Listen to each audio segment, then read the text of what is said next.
You know what they say about the ocean. It takes as much as it gives. But in the waters surrounding Kodiak Island in Alaska, the ocean takes even more than usual.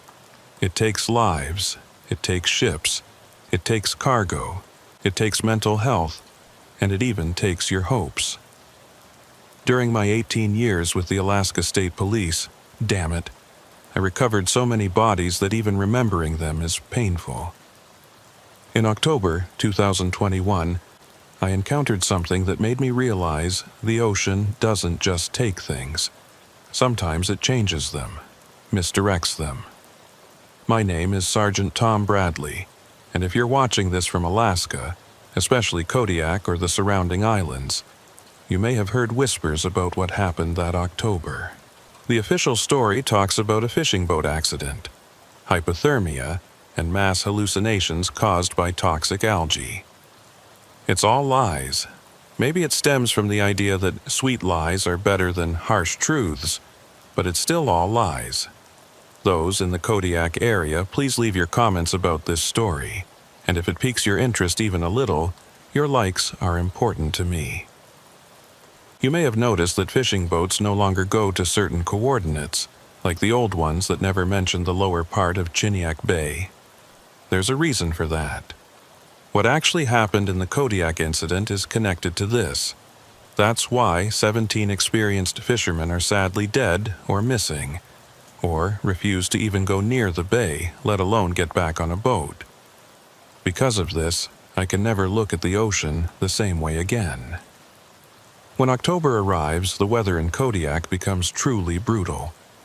Storms from the Bering Sea come with winds and waves that could capsize boats and swallow them whole.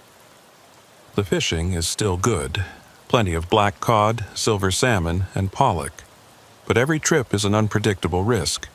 There's an old saying, the ocean gets hungry in October. After what I saw, I understood what they meant much better. I was stationed in Kodiak City, the main center of Kodiak Island, about 250 miles southwest of Anchorage. It had a population of about 6,000. The population consisted mostly of fishing families, Coast Guard personnel, and tough, crazy people who were accustomed to this climate, with 9 months of rainy weather and 3 months of less rainy weather. My job mainly involved classic bar fights among fishermen, family disputes exacerbated by isolation, and search and rescue operations to save people who underestimated the Pacific Ocean, sought adventure, and got what they wanted. On October 12, 2021, at 5:47 a.m., I was suddenly awakened by a call from the Coast Guard station, and Lieutenant Clark Park's voice, whom I knew from several rescue operations, sounded unusually tense and frightened. "Tom, we've got a situation. The fishing vessel Arctic Dream sent out a mayday about 3 hours ago, then went silent. But Tom, the message they sent doesn't make sense." "Weather-related?" I asked, already pulling on my gear. October storms had claimed plenty of vessels over the years. No, the weather was calm last night. Unusually calm, actually, the mayday. Hold on, I'll play it for you.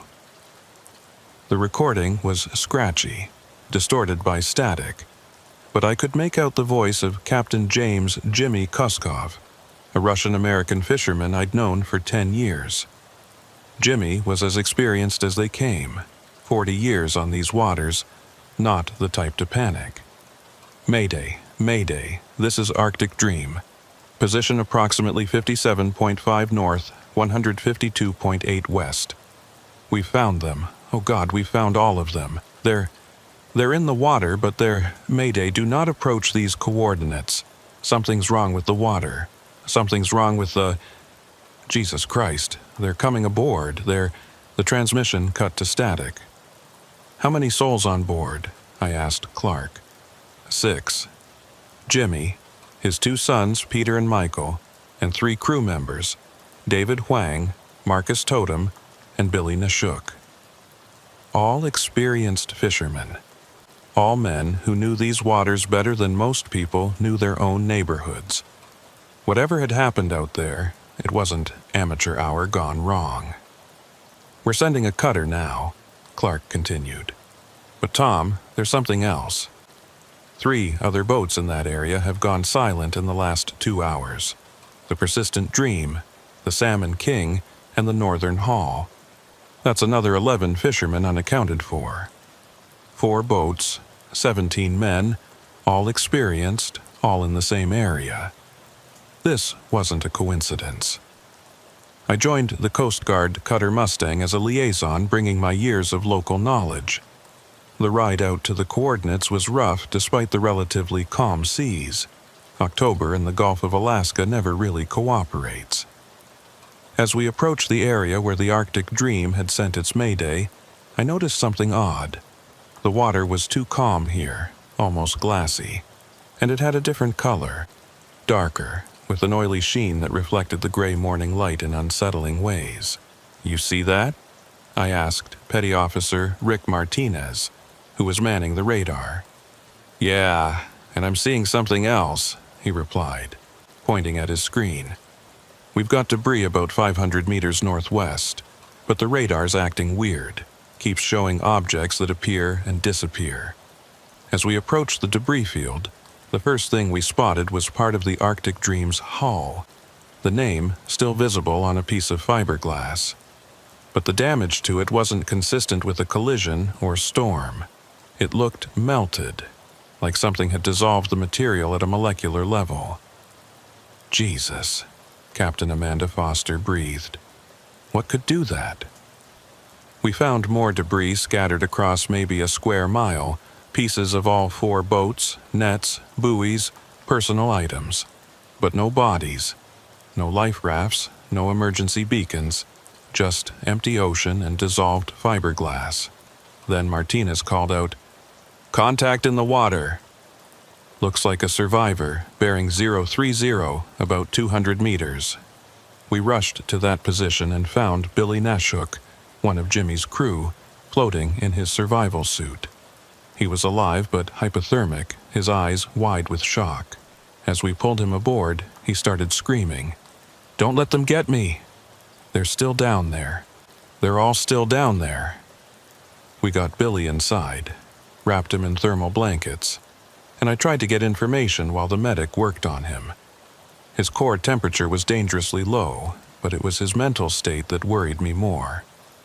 This was a man who'd survived storms that would terrify most people, and he was shaking with fear, not cold. "Billy, what happened? Where are the others?" His eyes focused on me, and for a moment he seemed lucid. "Tom? Tom Bradley?" "Yeah, Billy, it's me." "You're safe now. Tell me what happened." We were fishing, normal night, calm seas. Then Jimmy spotted something on the sonar, a big school of something, but the readings were wrong. Too big, too deep, but also too shallow, like they were at multiple depths at once. "What do you mean?" "The sonar showed them at 50 fathoms and at 10 fathoms simultaneously. Same school, same position, but at different depths. Jimmy thought the equipment was malfunctioning, so we threw out a deep net to investigate." Billy started shaking harder. The medic tried to sedate him, but he grabbed my arm with surprising strength. "When we pulled up the net, Tom, it was full of bodies, human bodies. But they were wrong. Some were fresh, like they'd just drowned. Others were decades old, skeletal, covered in algae. And others were still moving. Moving? Billy, that's not possible if they were— "I know what I saw," he screamed. "They were dead, but moving." Their eyes were gone, replaced with something else. Like black pearls, but alive. And they were all wearing fishing gear from different eras. I recognized some of them, Tom. Bobby Taxrack, who went missing in '98. The Hanson brothers, who vanished in 2003. Even Old Man Ito from the 1970s. All of them in our net. All of them wrong. The medic finally got the sedative into him, and Billy's eyes started to close, but he kept mumbling. Jimmy tried to cut the net loose, but they climbed aboard. Dozens of them. They didn't attack, just stood there, dripping, staring with those black pearl eyes. Then they spoke all at once in perfect unison. They said the ocean wants its due, that we've taken too much, that it's time to give back. Billy passed out then, his vitals stable but his mind clearly traumatized. I looked at Captain Foster, who was pale despite her years of experience. Mass hallucination, she suggested without conviction. From what? And where are the other 16 men? We searched for another 6 hours, finding 2 more survivors, Marcus Totem from the Arctic Dream and a young fisherman named Kyle Okonkwo from the Salmon King. Both told variations of the same impossible story. Bodies in the nets, dead fishermen from decades past, black pearl eyes, the message about the ocean wanting its due. Marcus was more coherent than Billy. He'd managed to jump overboard when the things came aboard and had floated for hours in his survival suit. But what he told me made me wish he'd been less coherent. They took them, Tom. Those things, those dead fishermen. They took Jimmy and the others. Pulled them overboard, but gentle-like, almost respectful. Jimmy didn't even fight. It was like he recognized something in them, understood something. The last thing I saw before I jumped was Jimmy walking to the rail voluntarily, like he was accepting something inevitable. Where did they take them? Marcus pointed down. Where else? They took them home. The ocean took them home. We had 3 survivors from 17 men. The Coast Guard expanded the search, brought in more cutters, helicopters, even Navy divers. But they found nothing, no bodies, no more debris, nothing. The only evidence was the testimonies of 3 traumatized fishermen and some anomalous sonar readings that showed large masses moving at impossible depths. The official investigation began immediately. Marine biologists tested the water for toxins, algae blooms, anything that might cause hallucinations. The results were interesting, but not in the way anyone expected. The water in that area had an unusual mineral composition, with trace elements that didn't match the surrounding ocean. It was as if a different body of water had been transplanted there. I interviewed the survivors multiple times over the following days. Their stories never changed, never wavered, even under skeptical questioning from federal investigators. They'd seen dead fishermen from the past. They'd seen their colleagues taken willingly into the ocean, and they all mentioned the black pearl eyes. On October 15th, 3 days after the incident, something happened that made me believe them. I was at the harbor talking to some of the old-timers about the missing boats when a commotion started at the far dock. A fishing vessel, the Endeavor, had just come in, and the crew was clearly agitated. I rushed over to find Captain Mike Reeves, normally steady as a rock, white as a sheet and refusing to unload his catch. "Burn it," he was saying. "Burn the whole damn catch." "Mike, what's wrong?" I asked. He looked at me with haunted eyes. We pulled up a net full of black cod, normal catch.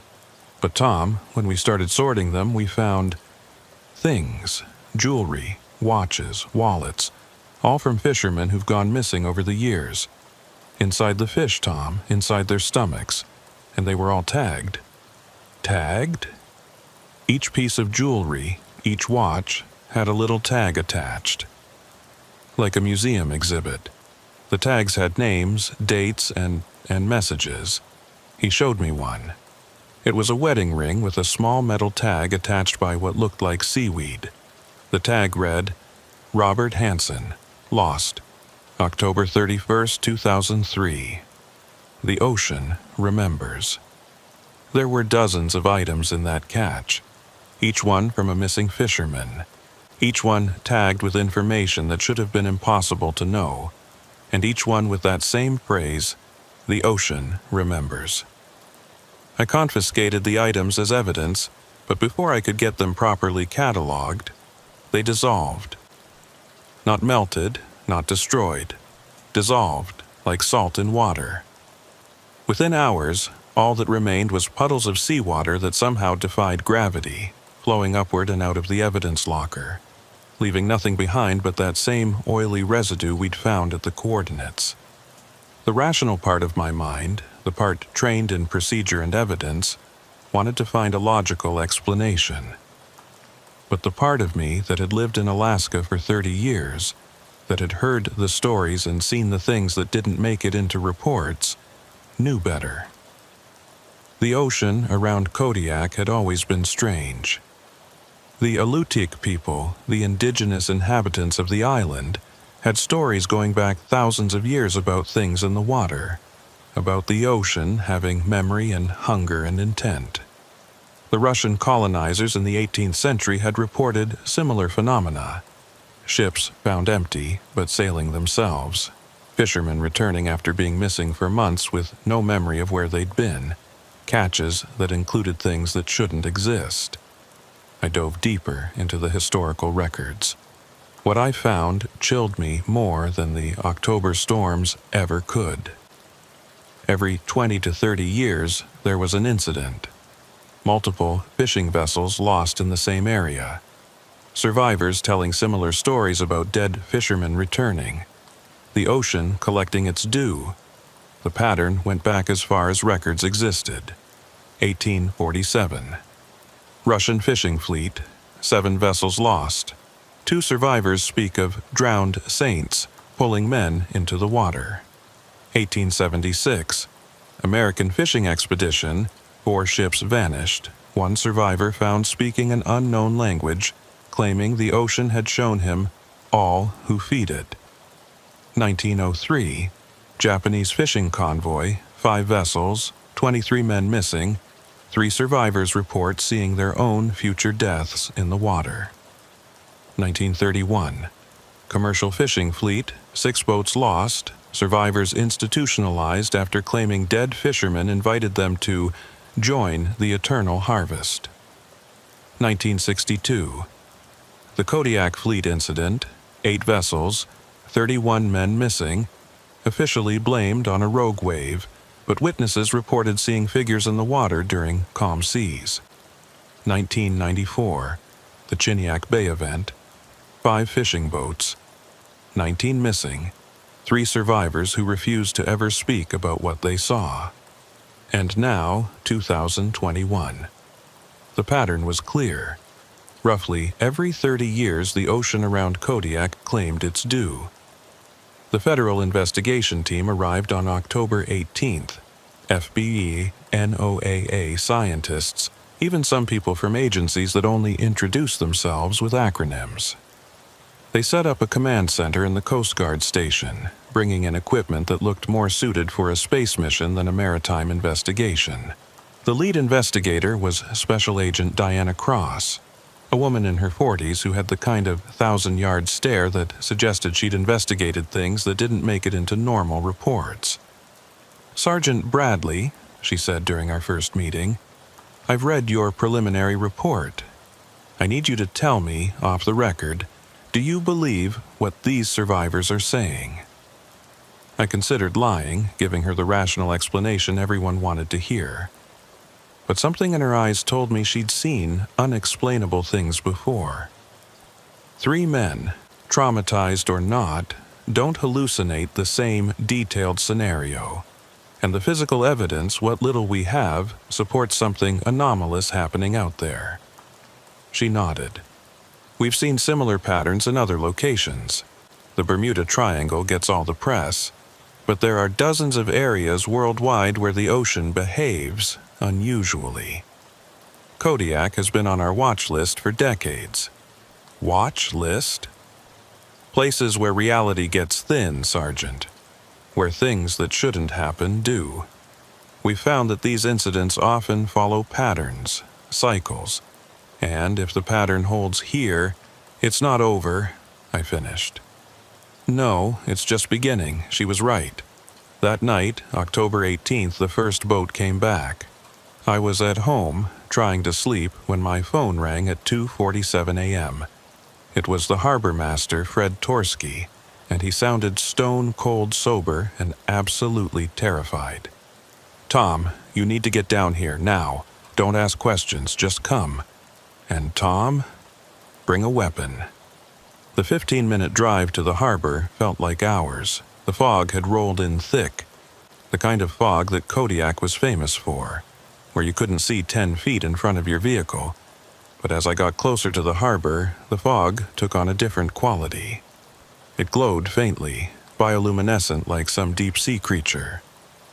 The harbor was in chaos when I arrived. People were standing on the docks, pointing at something in the water. Some were crying. Others were praying. Fred met me at the entrance, his face pale in the strange glowing fog. "It came in 20 minutes ago," he said. "Just appeared out of the fog." "What came in?" "The Arctic Dream." My blood went cold. "That's impossible. We found pieces of it scattered across 5 square miles. Come see for yourself." He led me to the far dock where a crowd had gathered. There, tied up neat as you please, was the Arctic Dream. Intact, perfect, looking exactly as it had the morning it left port 6 days ago. Except for one detail, it was empty. I boarded the vessel with 2 Coast Guard personnel. Everything was in place. Equipment stowed properly, personal belongings untouched, even half-eaten sandwiches in the galley. But no crew. The ship's log was on the captain's desk, and the last entry was from October 12th, the day of the incident, written in Jimmy's distinctive handwriting. October 12th, 2021, 0800 hours. The ocean has made its offer. We understand now. Those who feed the ocean must eventually feed it themselves. The cycle continues. We go willingly to join those who came before. Tell our families we are not lost. We are home. Below that, in different handwriting, no, in multiple different handwriting styles, were signatures. Not just Jimmy and his crew, but dozens of names. Fishermen who had been lost at sea over the past century. Names I recognized from memorial plaques, from missing persons reports, from legend. "Tom," one of the Coast Guard guys called from the fish hold. "You need to see this." The hold should have been full of ice and fish. Instead, it was full of water. Impossible, as the hold was watertight and above the waterline. But there it was, filled to within a foot of the hatch with dark, still water that reflected our flashlights like oil. And in that water we could see faces, not bodies, just faces, preserved perfectly beneath the surface looking up at us. Jimmy Kuskov, his sons, the crew, and behind them dozens more faces stretching down into depths that the shallow hold couldn't possibly contain. All of them had their eyes open, but instead of normal eyes, they had those black pearls Billy had described. And all of them were smiling. I reached toward the water, some insane impulse to prove it wasn't real, but the Coast Guard officer grabbed my arm. "Sir, look at your reflection." I looked. In the water, my reflection showed me older, grizzled, wearing fishing gear I didn't own. And my eyes were black pearls. We sealed the hold and evacuated the vessel. Within an hour, Agent Cross had the entire harbor on lockdown. Her team swarmed the Arctic Dream with equipment I didn't recognize, taking readings, samples, photographs. But when they tried to pump out the water from the hold, they found it empty, bone dry. As if the water and the faces had never been there. The second boat appeared the next night. The persistent Dream, sailing into harbor on its own, no crew, same impossible perfection despite being found in pieces. This time, I didn't go aboard. Agent Cross's team handled it, but they found similar anomalies. Logs speaking of willing sacrifice, holds full of water that shouldn't exist, faces of the missing staring up from impossible depths. By October 20th, all 4 missing vessels had returned, each one intact despite the debris we'd found, each one empty of crew but full of implications that made sleep impossible. The town was in a panic. Fishermen refused to go out. Families of the missing demanded answers we couldn't give. Agent Cross called a meeting on October 21st. Her team had been analyzing the data, and what they'd found defied conventional science. The water samples from the incident area show isotopic signatures that don't match Earth's oceans, she explained to a room full of skeptical Coast Guard officers and local officials. It's as if water from somewhere else was introduced to our ocean. Somewhere else? Captain Foster asked. Another dimension, another time, we don't know. But what we do know is that the barrier between our reality and somewhere else is thin in that area. And every 30 years or so, it gets thin enough for things to pass through. Things like what? I asked. Like the collective consciousness of every person who's ever died in these waters. The ocean doesn't just take bodies. It takes memories, experiences, souls, if you believe in that. And sometimes, it sends them back. She pulled up a map on the screen, showing the coordinates where the boats had disappeared. But overlaid on it was another pattern. Ocean currents, thermal readings, magnetic anomalies, all forming a spiral pattern with the incident site at its center. This is what we call a temporal eddy, she continued. A place where time and space spiral in on themselves. Past, present, and future exist simultaneously. The fishermen who disappeared aren't dead in the conventional sense. They've been absorbed into this eddy, joining every other person who's been claimed by these waters. So, they're alive? Someone asked hopefully. They exist, Cross corrected. But existence in a temporal eddy isn't life as we understand it. They're part of the ocean now, part of its memory, its hunger. Can we get them back? Cross was quiet for a moment. Theoretically, if someone were to enter the eddy voluntarily, understanding what it is, they might be able to communicate with those inside, maybe even guide them out. But everyone who's entered that area since the incident has reported the same thing, voices in the water, calling them to join. The 3 survivors are the only ones who've heard the call and resisted. And look at them now. She was right. Billy, Marcus, and Kyle were all in the psychiatric ward, sedated heavily because whenever they were conscious, they tried to get to the ocean. They spoke constantly about needing to go back, to complete something they'd started. I volunteered to go. I know how that sounds, but I had my reasons. Jimmy Kuskov had been a friend. His sons were good kids I'd watched grow up. If there was even a chance of understanding what happened to them, of maybe bringing them back, I had to try. Agent Cross tried to talk me out of it, but when she saw I was determined, she equipped me with things that might help. A tethered recording device that could transmit from underwater, a specialized diving suit with electromagnetic shielding that might protect against the eddy's effects, and most importantly, a timer that would automatically pull me back via the tether after exactly 30 minutes. The human mind can resist the eddy for about 30 minutes, she explained. After that, the call becomes irresistible. You'll have half an hour to find answers. We went out on October 23rd, 11 days after the initial incident. The Coast Guard cutter John McCaw took us to the exact coordinates. The water was calm, that same unnatural stillness that had been reported before. As I suited up, I noticed the crew was nervous. These were people who faced hurricane seas without flinching, but this spooked them. If I don't come back, I told Agent Cross, tell my ex-wife I finally found something scarier than her lawyer. She didn't laugh. 30 minutes, Sergeant, not a second more. I went over the side at 1400 hours, October 23, 2021. The water was wrong from the moment I entered it. Too warm for October in Alaska, too thick, like swimming through honey.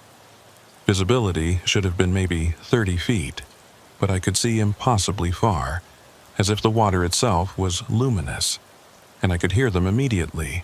Voices, hundreds of them, speaking in languages I recognized and languages I didn't, all saying variations of the same thing. Welcome. Join us. Feed the ocean. I descended, following my instruments toward the center of the anomaly. At 50 feet, I saw the first one. It was a fisherman, or had been.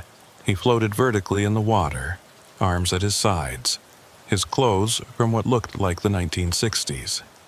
His eyes were those black pearls, but they tracked me as I passed. He smiled and spoke, his voice clear despite being underwater. Tommy Bradley, we've been waiting for you. I knew that was impossible. We were underwater. Sound doesn't work like that. But I heard him perfectly. Who are you? I asked, and somehow my voice worked too, despite the regulator in my mouth. I was Carl Hendricks, lost in '67. Now I'm part of something greater. We all are. More figures emerged from the murky water. Dozens of them, all floating at different depths, all watching me. Some were recent, still looking human despite the black pearl eyes. Others were older, their features blurred, becoming more water than flesh. And behind them, in the far distance, I could see shapes that might have been human once, but were now just suggestions of forms, memories of bodies. Where are Jimmy and the others? I asked. Here, a voice said behind me, and I turned to find Jimmy Kuskoff floating there. He looked exactly as he had in life, except for the eyes. Hello, Tom. Jimmy. Jesus. Your family thinks you're dead. I am dead by their definition, but I'm also more alive than I've ever been. I can feel every current in every ocean. I know every fish, every wave, every drop of water. The ocean doesn't just take, Tom. It gives. It gives understanding. Understanding of what? Of the real relationship between humanity and the sea. We've taken so much: fish, minerals, transportation.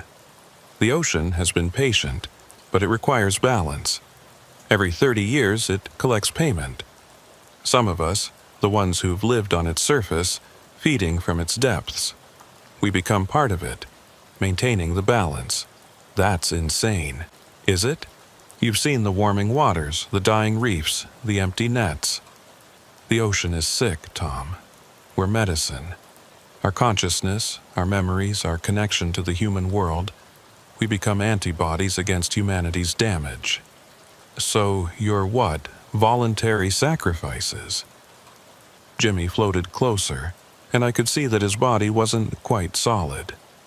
Parts of him were translucent, and I could see water flowing through him like blood through veins. Not voluntary at first, but once you understand, once you feel the connection, you realize it's not sacrifice, it's transformation. The 17 of us from this cycle, we're just the latest, but we won't be the last. How do I stop this? You don't. You can't. The pattern has existed for millions of years, long before humans. We're just the latest species to feed the ocean and be fed upon in return. But Tom, you were chosen for a reason. You're supposed to be here. I felt it then, the pull they'd all described. Not physical, but mental, emotional, spiritual. The ocean wasn't just water. It was a consciousness, vast and ancient and patient. And it was offering me something: knowledge, purpose, freedom from the small, painful human existence. Join us, Tom. You've been marked since you pulled that first body from these waters 18 years ago. Every corpse you recovered, every family you couldn't give closure to, They were all preparing you for this moment. My timer showed 15 minutes remaining, 15 minutes before the automatic retrieval, but I could feel my resistance weakening. The ocean's offer was so tempting. No more pain, no more loneliness, no more watching people die for nothing. Just existence as part of something infinite and eternal. "Tom," another voice called, and Peter Kuskov, Jimmy's eldest son, floated into view. "It doesn't hurt. It's like going to sleep in warm water and waking up as the water itself. We're not lost. We're found." More figures surrounded me. Some I recognized, fishermen who'd gone missing over the years. Others were strangers, but I somehow knew their names, their stories, absorbed through the water itself. They all smiled, all beckoned, all promised peace. 10 minutes remaining. I reached for Jimmy, and where our hands should have touched, I felt water that was somehow solid. In that moment, I saw everything, the entire network of consciousness that existed in these waters. Thousands of souls, all connected, all part of the ocean's memory. I saw the pattern stretching back through time, species after species feeding the ocean and becoming part of it. Dinosaurs, ancient mammals, creatures that had no names, all part of the same cycle. "We need someone on land," Jimmy said. "Someone who understands, who can prepare the next group. In 30 years, when the barrier thins again, someone needs to explain, to make the transition easier. You want me to be your recruiter. We want you to be our voice." The ocean can't speak to land directly, but through you, it can prepare people, help them understand that this isn't death, but transformation. 5 minutes remaining. The pull was almost irresistible now. Every cell in my body wanted to stay, to shed my diving suit and join them. But some stubborn part of me, the part that had kept me alive through 18 years of Alaskan law enforcement, resisted. "I need to think about it," I said. Jimmy smiled sadly. "You have 30 years. But Tom, you can't unsee what you've seen. You'll dream of us every night. You'll hear us in every wave, and eventually you'll understand that joining us isn't losing yourself. It's finding your true purpose." The timer hit 0, and the automatic winch activated, pulling me up. As I rose, the figures followed, reaching up but not grabbing, calling but not commanding. At 30 feet, 20 feet, 10 feet, they faded back into the murk. But just before I broke the surface, I heard Jimmy one last time. "The ocean remembers everything, Tom, including this conversation. We'll be waiting." They pulled me onto the deck of the John McCaw, and I immediately vomited seawater that shouldn't have been in my lungs. The diving suit had never been breached. The regulator had functioned perfectly, but somehow I'd swallowed what felt like gallons of ocean.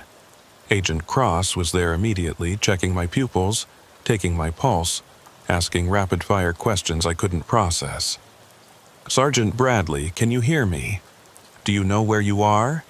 I knew where I was, but I also knew where I'd been, and the two realities were fighting for space in my head. I could still feel them, all those consciousnesses in the water, like background noise that would never quite fade. "Get him to medical," Cross ordered, but I grabbed her arm. "No, I need to tell you what I saw while it's fresh." We sat in the ship's briefing room while I recounted everything. The recording device had malfunctioned the moment I'd entered the anomaly, showing only static and impossible readings, temperatures that fluctuated between freezing and boiling, depths that changed from 50 feet to 5,000 feet within seconds, pressure readings that should have crushed any human body. Cross listened without interrupting, taking notes in a shorthand I couldn't read. When I finished, she was quiet for a long moment. "The offer they made you," she finally said. "To be their voice on land, you're considering it." It wasn't a question. 17 people are gone, I said. Their families deserve answers. That's not what I asked. I thought about lying, but what was the point? When I was down there, connected to them, I understood something. The ocean isn't just water. It's a living system, maybe the oldest living system on the planet. And it's dying because of us. What if this is its way of defending itself? What if those 17 men aren't victims but antibodies? Sergeant Bradley, Cross said carefully, you're exhibiting signs of what we call depth syndrome. Exposure to anomalies like this can alter brain chemistry, change perception. What felt like truth down there might just be, I can still hear them. She stopped mid-sentence. Right now, I can hear them.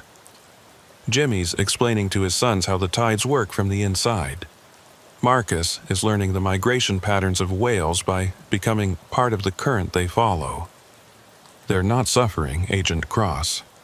They're learning. She pulled out a device I didn't recognize and held it near my head. It clicked rapidly, like a Geiger counter. Residual quantum entanglement, she said, reading the display. Your consciousness is still partially connected to the anomaly. This is unprecedented. Usually the connection fades within minutes of leaving the area. What does that mean? It means you're partially existing in two states simultaneously. Part of you is here, on this ship. Part of you is still down there with them. Over the next 3 days as we returned to Kodiak, I experienced what Cross called temporal bleeding. I would be in the present, then suddenly I'd be experiencing moments from the past or future. I saw the harbor as it had been in 1920, full of sailing ships and steamers.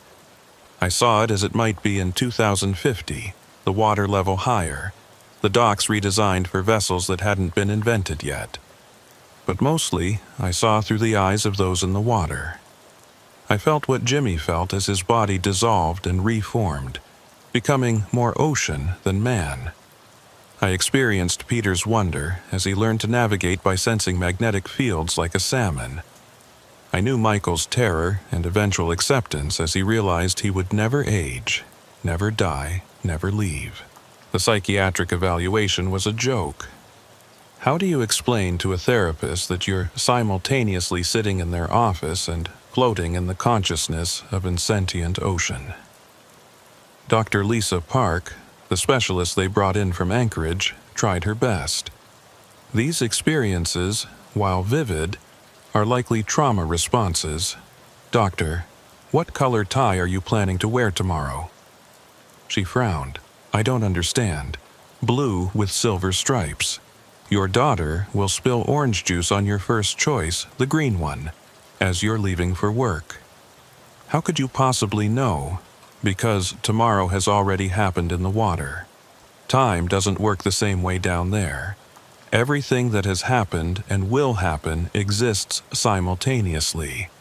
The next day, she showed up wearing a blue tie with silver stripes, looking at me like I was something dangerous.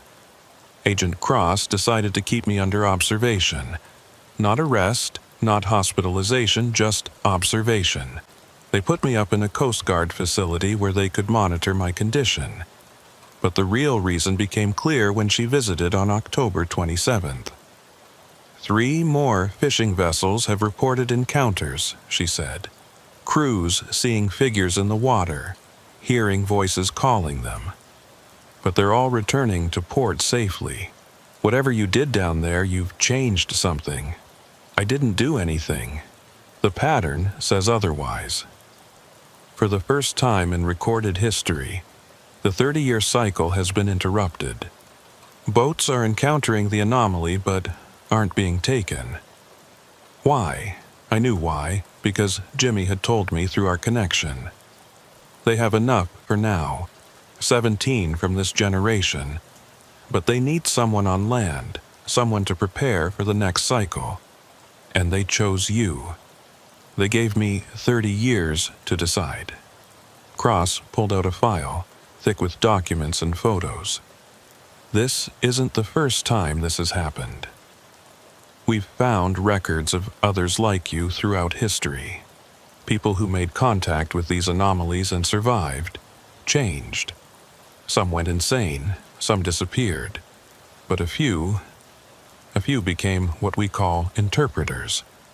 They live between worlds, helping manage the interaction between our reality and theirs.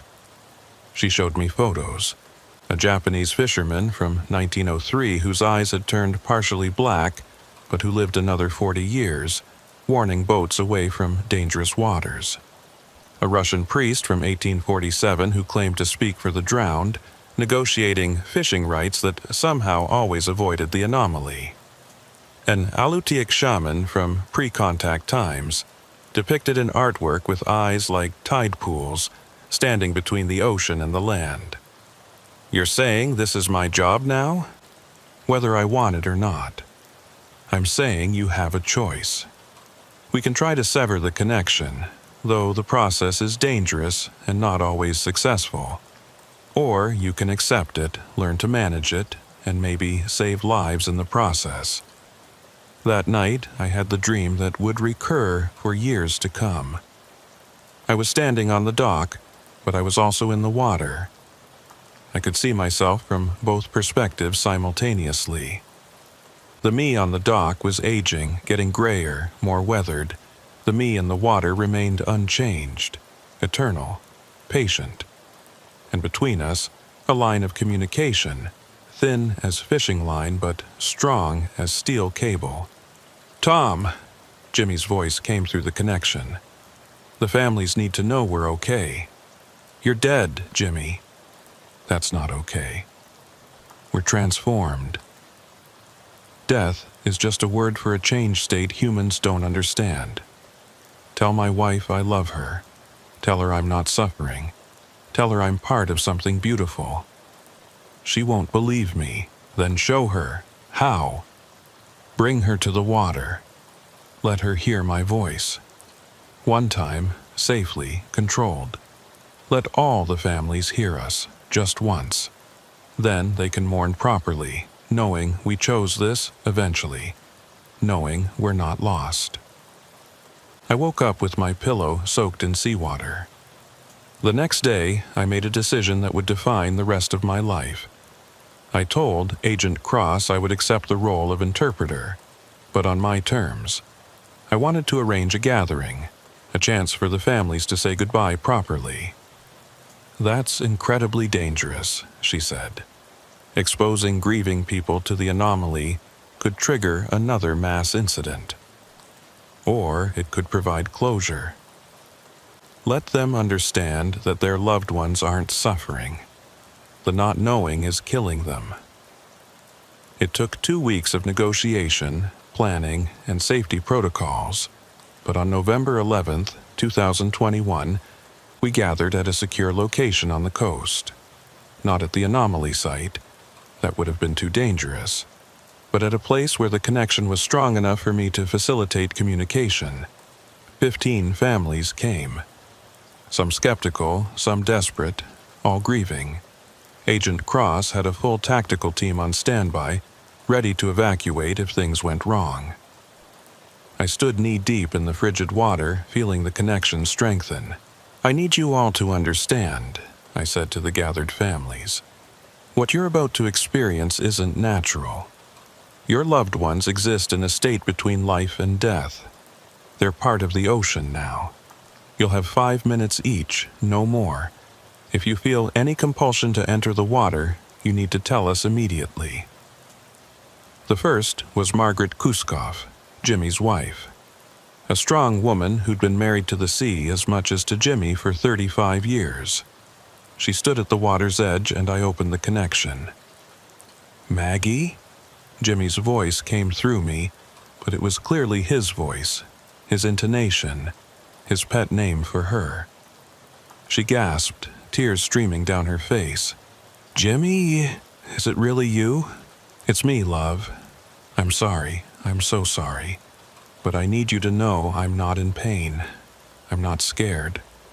I'm part of something incredible now. "Come back," she sobbed.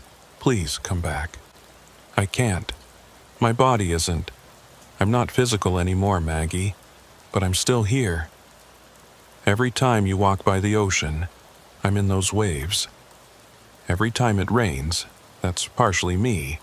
I'm not gone, just changed." They talked for 5 minutes, Jimmy explaining through me what had happened, Margaret asking the questions she needed answered. When the time was up, I gently closed the connection. Margaret collapsed on the beach, sobbing, but there was relief in her tears too. One by one, I facilitated these final conversations. Peter and Michael Kuskov speaking to their mother and sisters. David Huang joking with his brother in Mandarin, a language I didn't speak but somehow could convey. Marcus Totem singing a traditional Cognac song with his grandmother. But it was Billy Nashuk's conversation that broke me. Billy, the survivor who was now in a psychiatric facility, had a 10-year-old daughter named Anna. She stood at the water's edge in a pink jacket, holding her mother's hand. "Daddy," she called out when I opened the connection. "Why did you leave?" But it wasn't Billy in the water who answered. It was Billy in the psychiatric ward, 200 miles away, speaking through our shared connection to the anomaly. "I didn't leave, baby." His voice came through me, clear and sane for the first time since the incident. "I'm just stuck between two places. Part of me is in the water. Part of me is in the hospital, and I can't figure out how to put myself back together. Can you come home? I'm trying, Anna. Every day I'm trying. But Daddy saw something that changed him, and I need time to understand it. Are you scared? Not anymore. Because I know you're brave enough for both of us." When I closed that connection, I felt something shift. Billy's fragmentation was healing, slowly. The connection to the anomaly, instead of driving him mad, was actually allowing him to integrate his experience. Over the following weeks, all 3 survivors showed improvement. Marcus and Kyle were released from psychiatric care, though they would never be the same. They could feel the ocean calling them, would always feel it.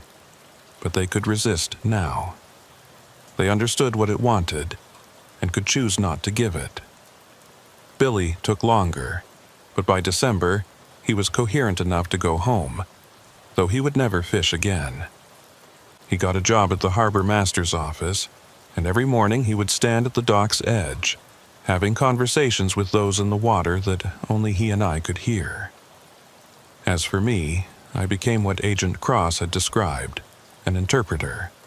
I worked with the Coast Guard, identifying when the anomaly was active, warning boats away from dangerous areas.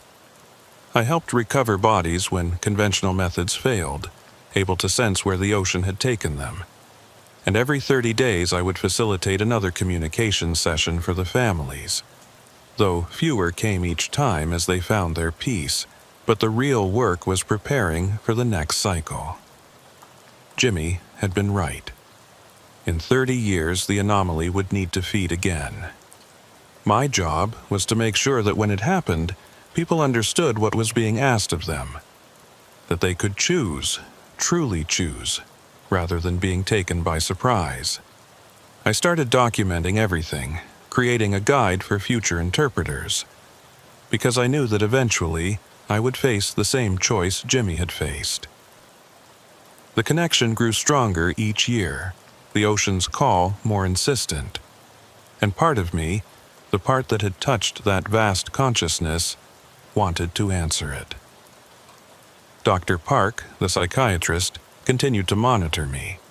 By 2022, she had stopped trying to convince me it was a delusion and started studying the phenomenon itself. "Your brain scans are remarkable," she told me one day. "You're showing activity in regions that should be dormant, connections between areas that don't usually communicate. It's like you've developed a new sense, one that perceives things beyond our normal reality. Is it killing me?" She hesitated. It's changing you. Whether that's death or evolution, I can't say. The strangest part was the fishing. Despite everything, despite losing 17 men, the fishing around Kodiak improved dramatically after the incident. Nets came up fuller, fish were healthier. The ecosystem seemed to be recovering from years of overfishing. It was as if the ocean was rewarding us for the sacrifice, or perhaps the 17 men, now part of the water, were guiding fish to the nets of their former colleagues. I would stand on the docks and watch the boats come in, loaded with catch, the fishermen's faces mixing relief with unease. They knew something had changed, even if they didn't understand what.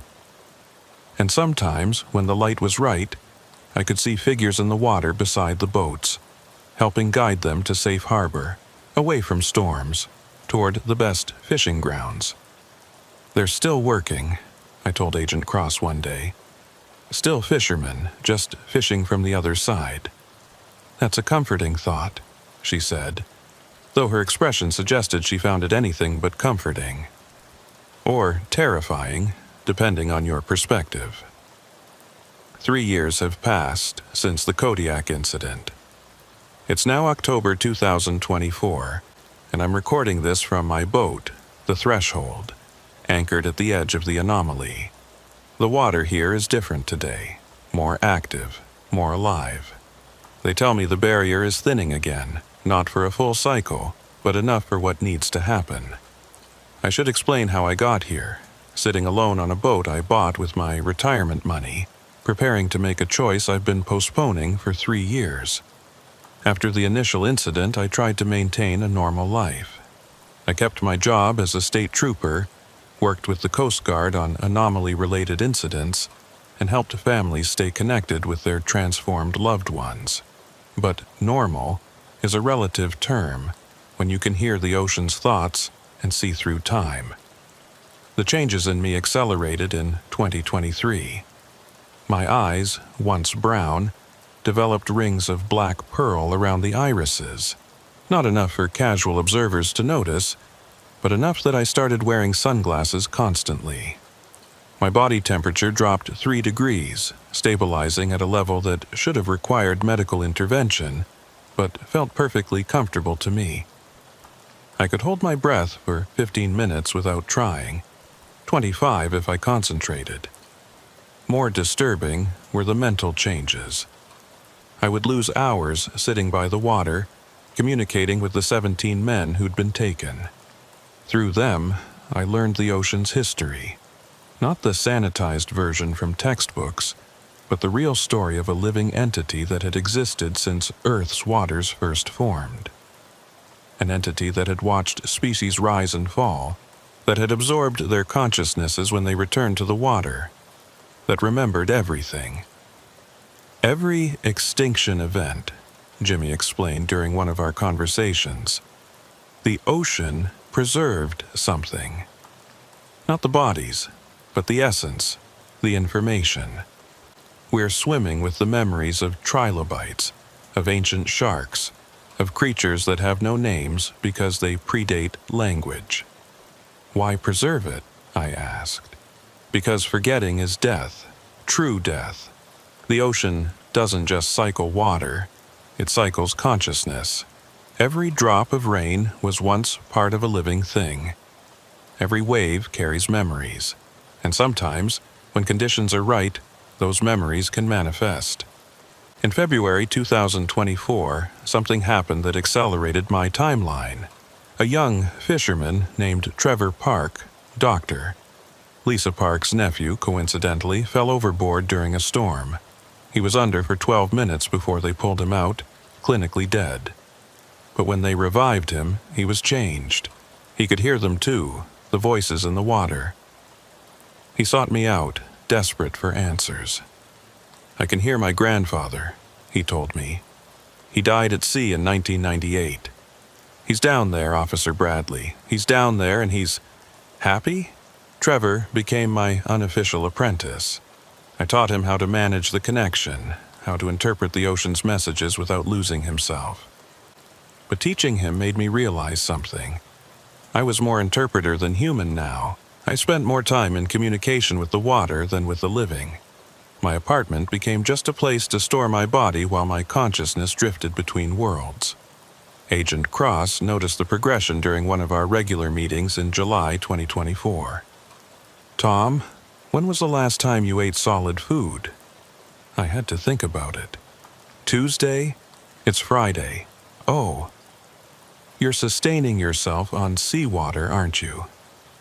I couldn't deny it. Every morning, I'd drink a glass of ocean water, and it would sustain me for days. Not just physically. It fed something deeper, kept the connection strong. "You're approaching the threshold," she said. "The point where you'll have to choose one side or the other. We've seen it in the historical records. Interpreters can maintain the balance for 5 to 7 years. Then they either sever the connection or they join them." Yes.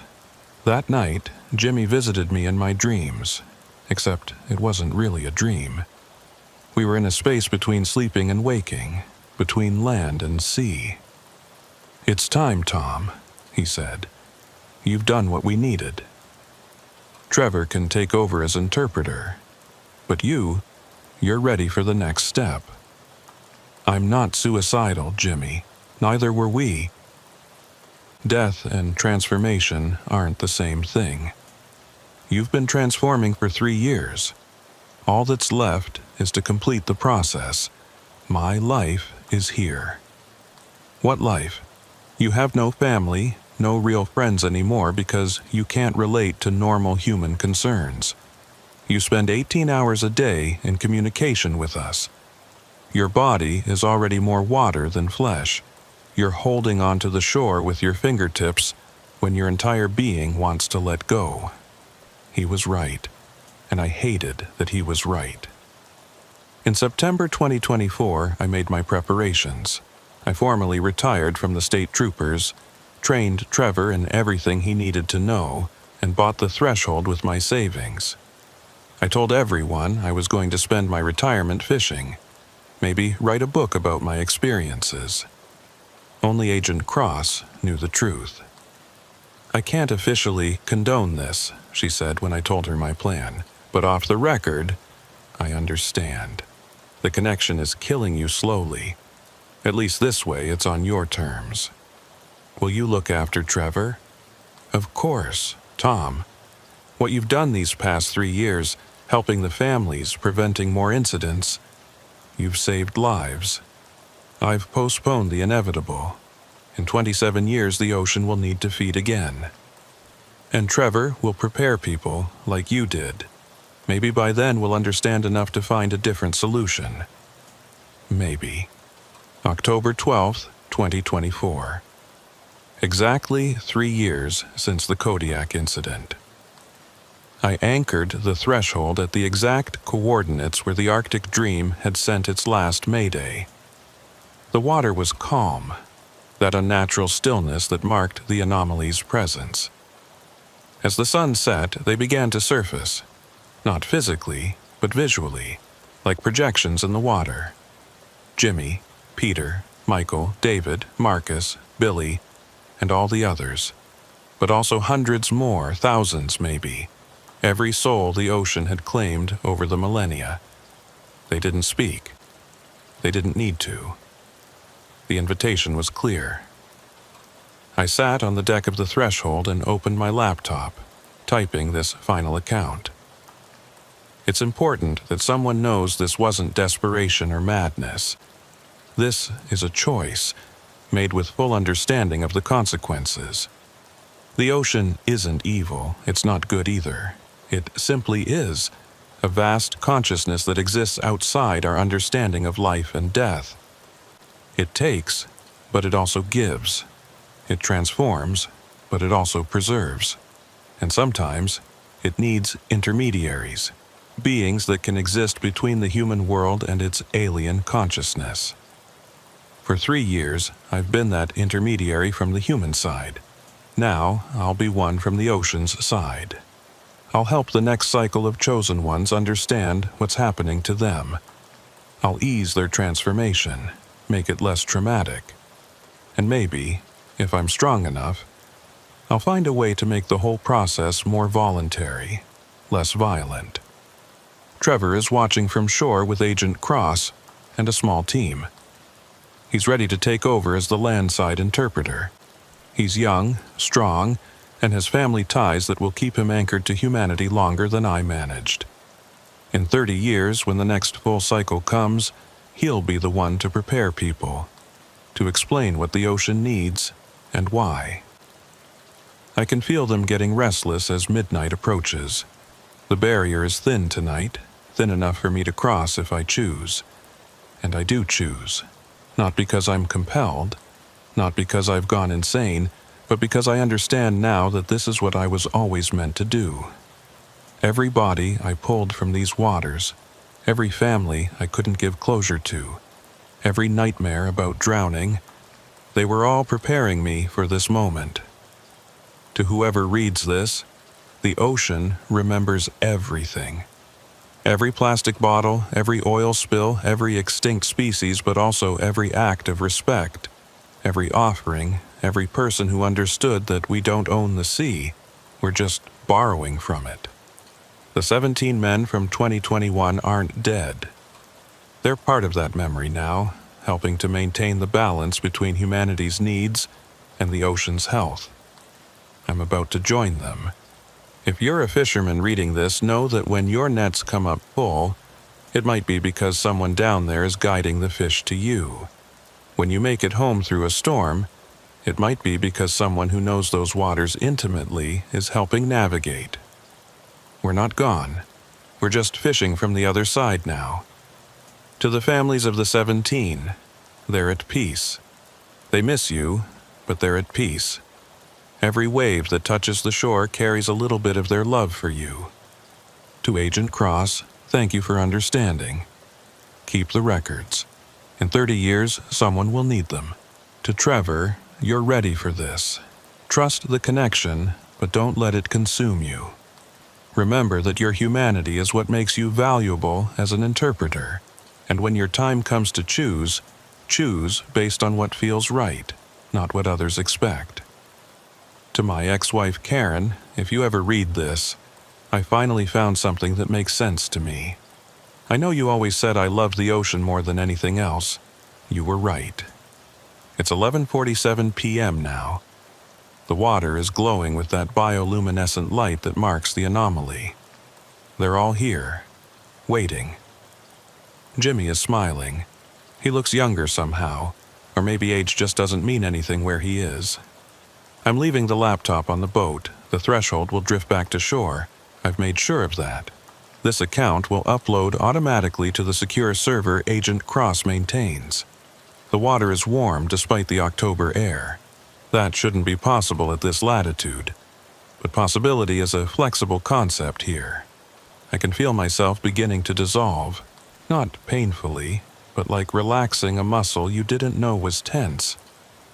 My consciousness is expanding, touching every drop of water simultaneously. I understand now. We don't die. We just change states, like ice becoming water, becoming vapor, becoming rain. The cycle continues. My name was Tom Bradley. I was an Alaska State Trooper for 18 years.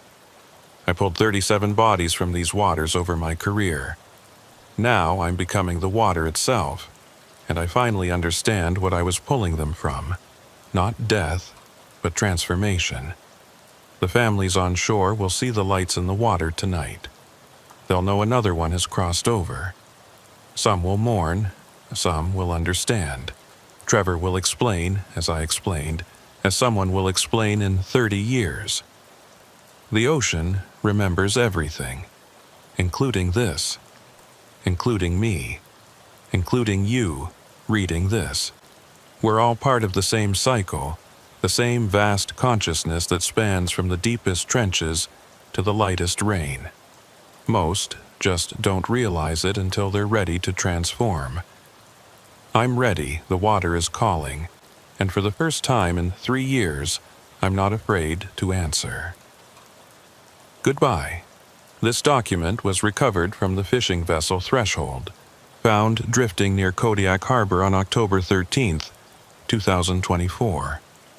Sergeant Tom Bradley is officially listed as missing, presumed drowned. However, multiple witnesses reported seeing lights in the water that night, forming patterns that resembled human figures. The Coast Guard has issued new navigation warnings for the coordinates mentioned in this document. Fishing vessels are advised to avoid the area during the month of October. Trevor Park has been hired as a consultant for the Coast Guard, specializing in anomalous maritime phenomena. The ocean remembers.